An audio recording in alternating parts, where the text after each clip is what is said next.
Hello friends, മാഫുസി ബീച്ചിൽ കണ്ട ബോർഡാണ് ഇട്ടത്. ഈ കാറിൻ്റെ പേര് അറിയുന്നവർ കമൻറ്റ് ചെയ്തോളൂ കേട്ടോ. ചെറിയ കാറാണ് കേട്ടോ. നമ്മളെ നാട്ടിലെ പോലെ ടാറിട്ട റോഡ്, ഇതുപോലെ ഇൻ്റർലോക്ക് അങ്ങനെയൊന്നുമില്ല കേട്ടോ. ഇവിടെ ടാറിട്ട റോഡുകളൊന്നും നമുക്ക് കാണാൻ പറ്റില്ല കേട്ടോ.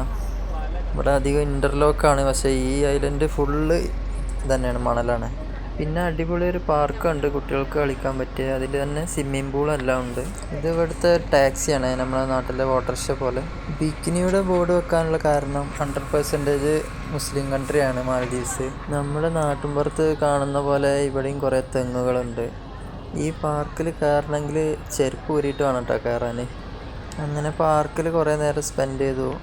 കുട്ടികൾക്ക് നല്ല എൻജോയ്മെൻ്റ് ആയിരുന്നു കേട്ടോ. താഴെ കാണുന്നതെല്ലാം മാറ്റാണ്, ഒറിജിനൽ ഗ്രീൻ ഗ്രാസ് അല്ല. ഇതിൽ തന്നെ കുറേ ചെടികളും മരങ്ങളും അതുപോലെ സ്വിമ്മിംഗ് പൂളും കുട്ടികൾക്ക് കളിക്കാനുള്ള കുറേ ഐറ്റംസും റെഡിയാക്കി വെച്ചിട്ടുണ്ട്. വൈകുന്നേരം ആയി കഴിഞ്ഞാൽ ഇവിടുത്തെ ലോക്കൽസ് ഇവിടെ ബീച്ചിലൊക്കെ വന്ന് ഫുഡൊക്കെ ഉണ്ടാക്കി കഴിക്കും.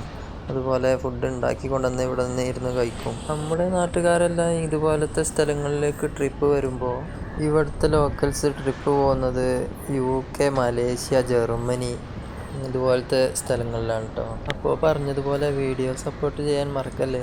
വീണ്ടും നല്ലൊരു വീഡിയോ ആയിട്ട് വരാം.